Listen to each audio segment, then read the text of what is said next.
Good morning. Morning మ్యాగజైన్కి స్వాగతం. ప్రముఖ దినపత్రికలో వస్తున్న వార్తలు వెనక జరుగుతున్న పరిణామాలు చూద్దాం. ఈనాడు చూస్తే అమెరికా సెగలో భారతీయం అన్నటువంటి వార్తని హైలైట్ చేశారు.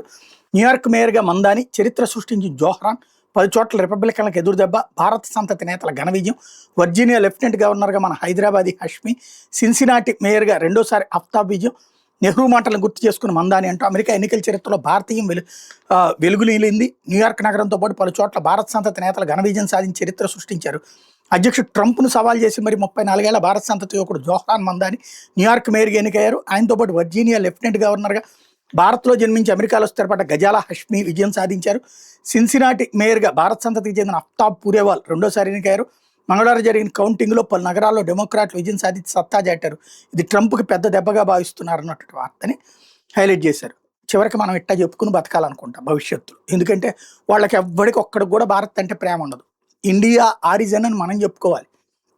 ఇప్పుడు కాష్ పటేల్ని అట్లాగే చెప్పుకున్నాం, తులసి గాబాడ్ని అట్లాగే చెప్పుకున్నాం, జేడీ వాన్స్ని అట్లాగే చెప్పుకున్నాం. తీరా చూస్తే వీళ్ళందరూ ఉండగానే ట్రంప్ మనకు వ్యతిరేకంగా నిర్ణయాలు తీసుకున్నారు.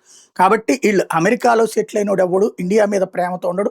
పైగా ఇండియా మీద ద్వేషంతో ఉన్నా ఆశ్చర్యపోనక్కలేదు. ఎందుకంటే ఇప్పుడు ద్వేషపూరితమైన చర్యలే తీసుకుంటున్నారు. మనం ఈ దిక్కుమాలిన ఏది మన ఇండియన్స్ అనేటటువంటి ఫీలింగ్ని ఈ రాజకీయాలు, అమెరికన్ రాజకీయాల్లో పక్కన పెట్టడం బెటర్ అన్నమాట. లేకపోతే 2 కొత్త జిల్లాలు, 6 కొత్త రెవెన్యూ డివిజన్లు, ఎన్టీఆర్ జిల్లాలోకి నూజివీడు, పరిశీలనలో గన్నవరం, కృష్ణా జిల్లాలోకి కైకలూరు, నెల్లూరు జిల్లాలోకి గూడూరు, కొత్తగా తెరపైకి నక్కపల్లి, బనగానపల్లి రెవెన్యూ డివిజన్ 4 గంటల పాటు విస్తృతంగా చర్చించిన మంత్రివర్గ ఉపసంఘం అన్నటువంటి వార్తని హైలైట్ చేశారు. ఇక్కడ ఇదివరకు ఉన్నటువంటి వాటిని ఆయా జిల్లాల్లోకి యాడ్ చేస్తున్నాం. ఇదివరకు కృష్ణా జిల్లాలోనే ఉండేది. ఏదైతే నూజివీడిగా వచ్చేటప్పుడు కృష్ణా జిల్లాలో ఉండేది. ఇప్పుడు దాన్ని తీసుకొచ్చి ఎన్టీఆర్ అంటే దాని తర్వాత మార్చిన దాంట్లోంచి ఇప్పుడు ఎన్టీఆర్ జిల్లాలోకి పెడుతున్నారు. అంటే విజయవాడ దాంట్లోకి తెస్తున్నారు అనమాట.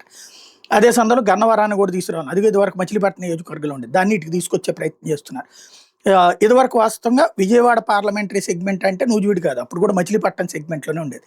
లేకపోతే దాన్ని బందర్ దాంట్లో కలపడమే కరెక్ట్ వాస్తవంగా అయితే కనుక. అయితే ఏలూరులో గెలిపినట్టున్నారు. దాన్ని బందర్ దాంట్లో కలపడం కరెక్ట్, కానీ దాన్ని మరి ఇటెందుకు తెస్తున్నారో అర్థం కాలేదు. ఎన్టీఆర్లోకి దాన్ని తీసుకొస్తే బందర్ దాంట్లో కలపాలి, బందర్ జిల్లాలోకి మచిలీపట్నం జిల్లాలోకి కలపాలి. అదే కృష్ణా జిల్లా ఇప్పుడు అది దాంట్లోకి కలపాలి. దాన్ని ఎన్టీఆర్లోకి తీసుకురావడం వల్ల ప్రయోజనం ఏంటో అర్థం కాలేదు. లేకపోతే గన్నవరం విజయవాడ నియోజకవర్గం అంటే అది మచిలీపట్నం నియోజకవర్గం కిందకే వస్తుంది. మరి అప్పుడు దాంట్లోకి కలపాలి కదా, కృష్ణా జిల్లాలోకి కలపాలి. వాటిని తీసుకొచ్చి ఎన్టీఆర్ జిల్లాలోకి ఎందుకు కలుపుతున్నారంటే వీళ్ళకి ఇక్కడ దగ్గరగా ఉంటుంది కాబట్టి అన్నటువంటి రూట్లో ఉన్నట్టుంది. ఎందుకంటే 2 ఎమ్మెల్యేలు విజయవాడలోనే ఉంటుంటారు, అటు పార్థసారథి కానీ ఇటు పక్కన గద్దె రామ్మోహన్ కానీ. వాళ్ళ కోసం మారుస్తున్నట్టుంది, అంత మించి ఏం లేదు. ఇక్కడ కృష్ణా జిల్లాలోకి కైకలూరు, నెల్లూరు జిల్లాలోకి గూడూరు. కైకలూరు ఇదివరకు కూడా కృష్ణా జిల్లాలోనే ఉండేది, దాన్ని తర్వాత ఏలూరు జిల్లాలోకి మార్చినట్టున్నాడు మన జగన్. అది గూడూరు నెల్లూరు జిల్లాలోనే ఉండేది, దాన్ని అవతలకి తీసుకెళ్లి తిరుపతి జిల్లాలో వెళ్ళిపారు. అది వెనక్కి తేవడంలో తప్పేం లేదు. అవి 2 కరెక్ట్. ఈ 2 మాత్రం ఒకసారి ఆలోచించుకోవాలి. లేకపోతే అమరావతి ఓఆర్ఆర్లో కీలక అడుగు అంటూ భూసేకరణ ప్రక్రియకు శ్రీకారం. పల్నాడు జిల్లాలో గ్రామాలు సర్వే నెంబర్లతో గెజిట్ ప్రచురించిన కేంద్రం. నెలాఖరులోపు మిగిలిన 5 జిల్లాల gazette. Amaravati outer ring road నిర్మాణ కీలక ముందడుగుపడింది. జిల్లాల వారీగా భూసేకరణ కేంద్రం గెజిట్లు ప్రచురిస్తోంది. తొలుత పల్నాడు జిల్లాలో ఆయా మండలాలు, గ్రామాలు, సర్వే నెంబర్లు, రైతుల పేర్లతో గెజిట్ని ప్రచురించింది. ఓఆర్ఆర్ ప్రాజెక్టుకు భూసేకరణ చేయనున్నామని ఆ సర్వే నెంబర్లో భూమి అవసరమవుతుందని తెలిపేలా గెజిట్ నోటిఫికేషన్లో పేర్కొంది అన్నటువంటి వార్తని హైలైట్ చేశారు. ఇది ఎంత వేగంగా ఓఆర్ఆర్ ఇప్పుడు ఈ భూసేకరణ ఈ ప్రక్రియ అంతా పూర్తవడానికి 3-4 నెలలు పడుతుంది. పని బిగినైపోయి 2 ఏళ్లలో కొంతవరకే చేయగలుగుతారు. అది ఎంత వేగంగా చేయగలిగితే అంత ఇది. ఓఆర్ఆర్ అనేటటువంటిది ఒకటే గుర్తుపెట్టుకోవాలి, కూటమికి గుండెకాయ లాంటిది కృష్ణా గుంటూరు జిల్లాలో. దానికే ఓట్లు వచ్చేస్తాయని మాత్రం నమ్మద్దు. ఎందుకంటే ఇప్పుడు జగన్ హయాంలో వేసినటువంటి రోడ్లకి ఏదైతే ఫ్లైఓవర్లు పూర్తి చేశారు అట్లా ఓట్లు ఏం రాలేదు. ఓట్లతో కాదు, బట్ డెవలప్మెంట్కి సంబంధించి కొత్త రియల్ ఎస్టేట్. ఎందుకంటే ఇప్పుడు రియల్ ఎస్టేట్ పడుకునిపోయింది, రాష్ట్రం మొత్తం పడుకునుంది. ఈ మధ్యనే వైజాగ్లో కొంచెం పుంజుకుంటున్నట్టుంది. కృష్ణా గుంటూరు జిల్లాలో దారుణంగా ఉంది.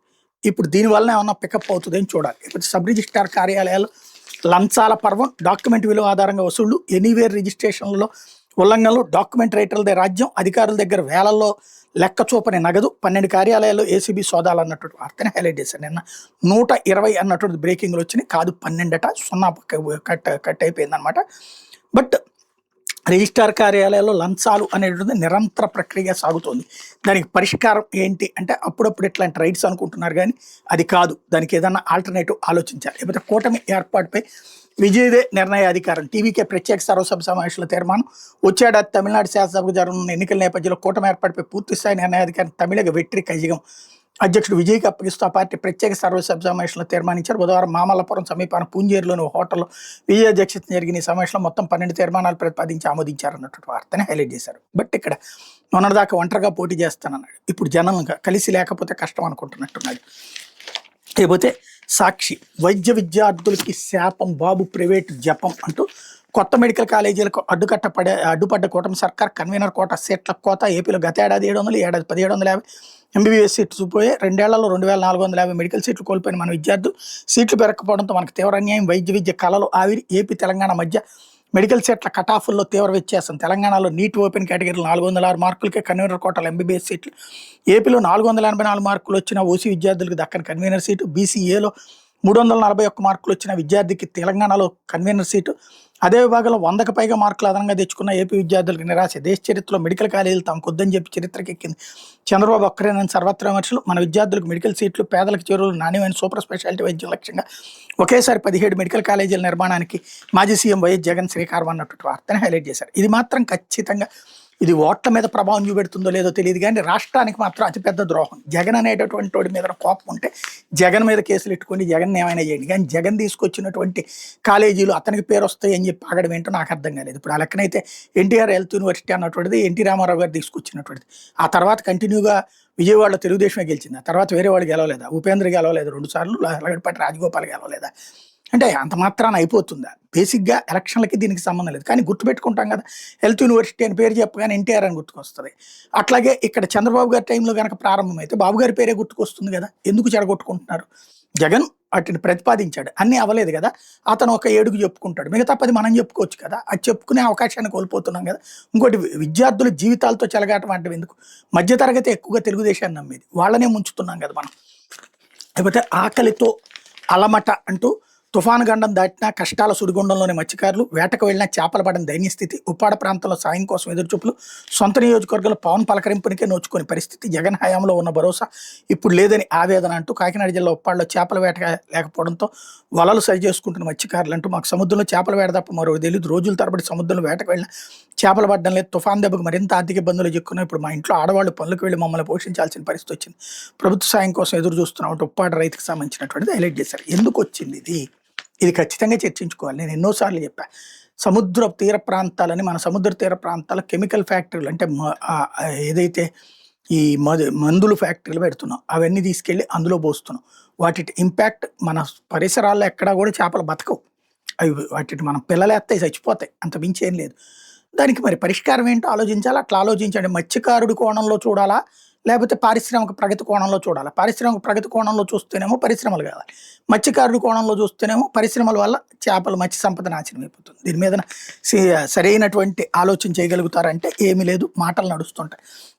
కాకపోతే అంబేద్కర్ పైన కూటమి కక్ష. విజయవాడ నడిబొడ్డును మహోన్నత ఆశయంతో నిర్మించిన వైఎస్ జగన్ పేరు చిరస్థాయిగా నిలుస్తుందని అక్కసు. ప్రాంగణంలోకి తప్ప మహాశిల్పంలో అనుమతించిన సర్కార్. పారిశుధ్య నిర్వహణ గాలికి. ప్రాంగణం అంతా చెత్తాచెదారం. జీతాల కోసం ఆందోళన చేశారని అక్కస్తూ సిబ్బందిని తొలగించే ప్రయత్నాలు అన్నటువంటి వార్తని హైలైట్ చేసి సామాజిక న్యాయ మహాశిల్పం పైన చంద్రబాబు సర్కార్ కుయుక్తులు అన్నటువంటి చాలా, అంటే ఇందులో కుయుక్తులు ఉన్నాయా లేదా అన్నది పక్కన పెడితే దాంట్లోకి అందరినీ ఎలవ్ చేస్తే అది మంచి సెంటర్. దాన్ని ఎంత చక్కగా డెవలప్ చేసుకుంటే అంత పేరు మన పేరు ఉంటుంది.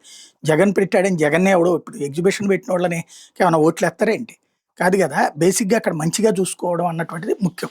లేకపోతే నకిలీ మద్యం కేసు దర్యాప్తు. ప్రభుత్వానికి హైకోర్టు నోటీసులు. నకిలీ మద్యం కేసు దర్యాప్తును సీబీఐకి అప్పగించాలని కోరుతూ మాజీ మంత్రి జోగి రమేష్ దాఖలు చేసిన పిటిషన్పై రాష్ట్ర ప్రభుత్వానికి హైకోర్టు నోటీసులు జారీ చేసింది. ఈ మేరకు ప్రభుత్వ ప్రధాన కార్యదర్శి, హోంశాఖ ముఖ్య కార్యదర్శి, డీజీపీకి నోటీసులు ఇస్తూ న్యాయమూర్తి డాక్టర్ జస్టిస్ వెంకట జ్యోతిర్మయి ప్రతాప బుధవారం ఉత్తర్వులు జారీ చేశారు.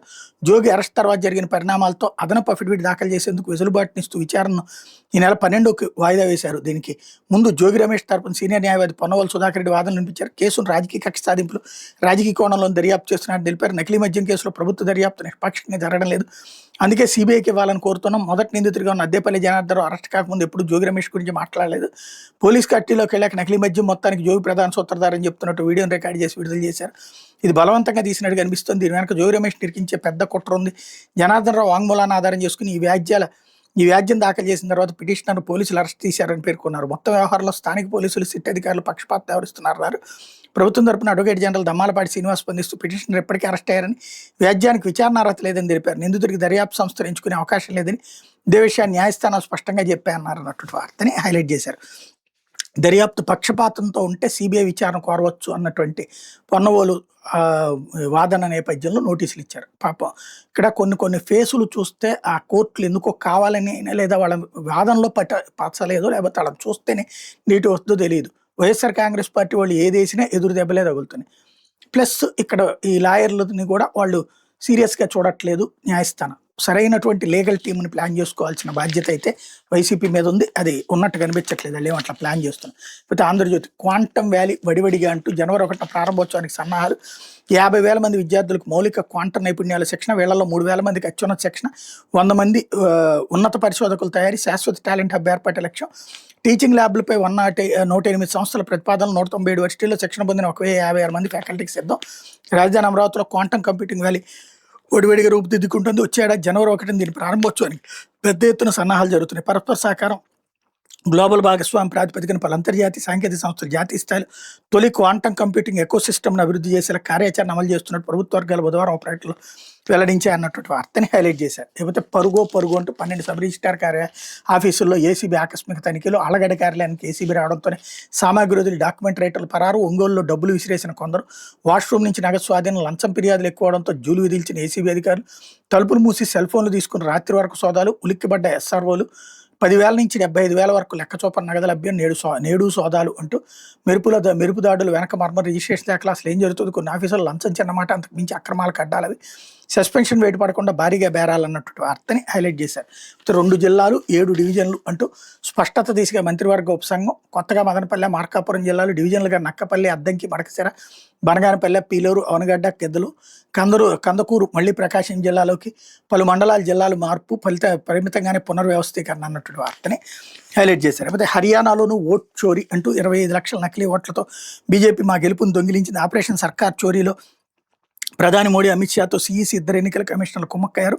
ఓటర్ జాబితాలో బ్రెజిల్ మోడల్ ఫోటోతో 22 ఓట్లు. ఒక నియోజకవర్గంలో ఒకే మహిళ ఫోటోతో 100 ఓట్లు.